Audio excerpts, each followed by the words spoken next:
So we're going to use a ratio test.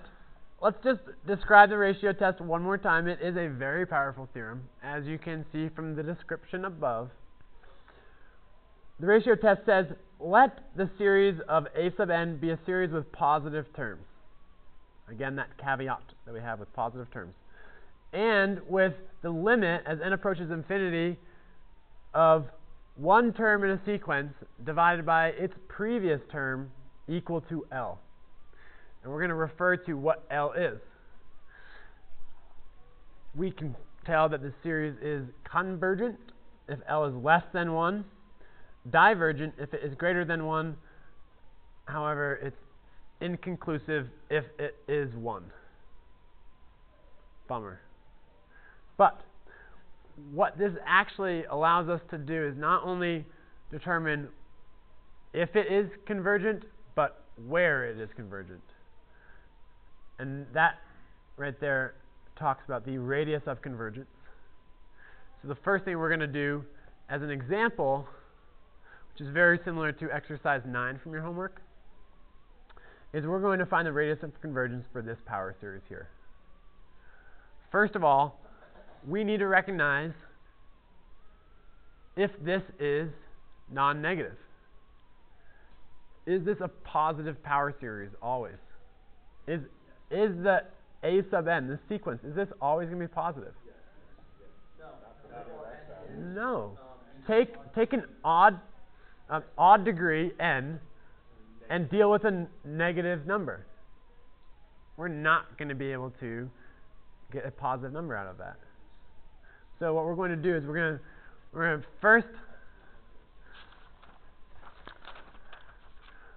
work with the series. Starts at n equals 0, goes to infinity. It's n times x to the n over 10 to the n. We know that it's not always positive. But what the first thing I need to find is the limit as n goes to infinity of one term in a sequence divided by its previous. And we always use n plus 1 for the first and n for the previous. So we have n plus 1 times x to the n plus 1 over 10 to the n plus 1. And what we need to do is, since that 10 to the n plus 1, because we always start with n plus 1. Okay? And this needs to be made sure that it's going to be positive. One way of doing that, we're on absolute value bars. Now, that's not done yet. What we're going to do is we're going to take that and divide that by the previous term, which is the sequence that we start with. N times x to the n over 10 to the n. And that can also sometimes be negative. So we'll slap on absolute value bars, and we'll make that positive. Now, what we're going to do from here, recognize some algebra tricks. Oftentimes you're going to have to do this. We're going to multiply by the reciprocal. So what we're going to do is we're going to write this as the absolute value of n plus 1 times x to the n plus 1 over 10 to the n plus 1 times the reciprocal of this denominator, which is 10 to the n over n times x to the n with our absolute value bars. Now, we need to rewrite the first term here with that deals with the n plus 1 and be able to pull out some pieces that will cancel through multiplication or division, really. And the way I'm going to do that is say that this is a limit as n goes to infinity. I can't pull it. What I'm trying to do is I'm trying to look at n here. Does n cancel with something from over here? No. It's not going to. There's a sum. I see n written here, but there's a sum, and I can't cross cancel through sums. right? X to the n plus 1 power can be rewritten, though, as x times x to the n. Because what we're going to do is add their exponents together. So I'm going to start by writing this as n plus 1 times x to the n, and do the same thing in the denominator. This is 10 times 10 to the n. And I'm not going to change anything in the other part, the a sub n term.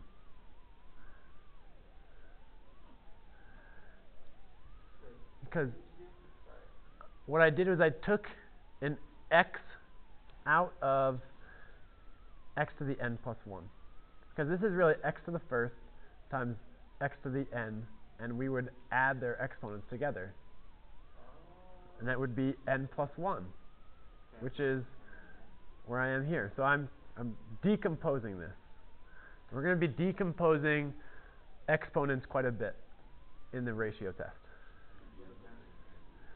The 10 to the n cancels with this 10 to the n. This x to the n cancels with that x to the n. And now I can just rewrite this.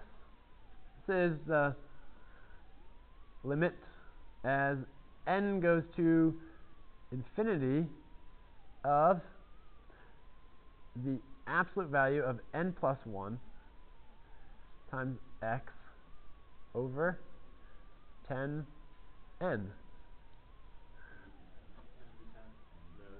No, there's still an n here. Now, n is always positive. Remember, n is our index here. Starts at 0, goes off towards positive infinity. So n will always be positive. N plus 1 will always be positive. What I'm going to do is I'm going to rewrite this as the limit as n goes to infinity of n plus 1, that quantity, times the absolute value of x over 10n.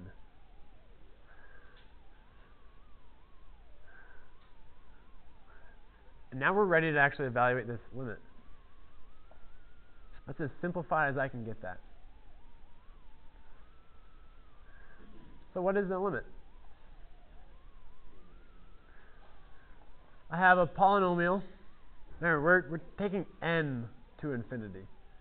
So I have a first degree polynomial in the numerator and a first degree polynomial in the denominator. Do they grow at the same rate?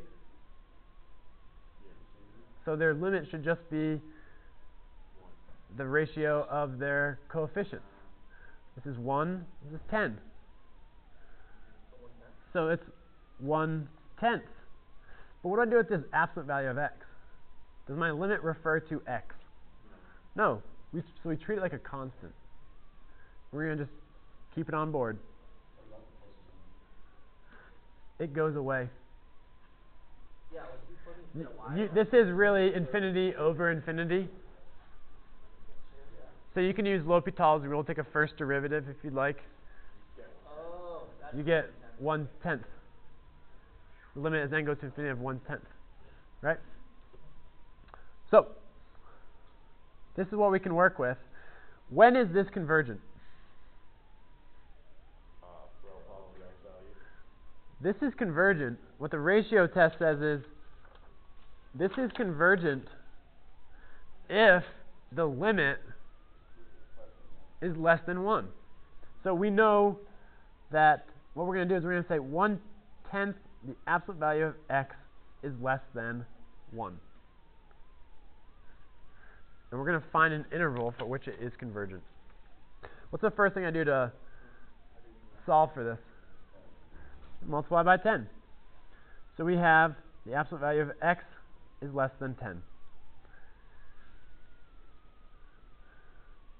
Which means that x can be between -10 and 10. What I just found is an interval of convergence. I don't know anything about the endpoints. Okay, all I know is that this is centered at 0. And what's my radius of convergence?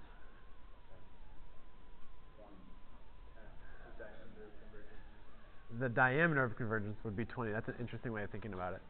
I like that. And the radius is from the center to the outside. And it's going to be tricky because it's not always going to be centered at x equals 0. Sometimes it will be centered at other values. You can find the average of the two values here to find the center if you'd like, and then find the separation to find the radius. Okay, but that's how we use the ratio test to find the radius of convergence.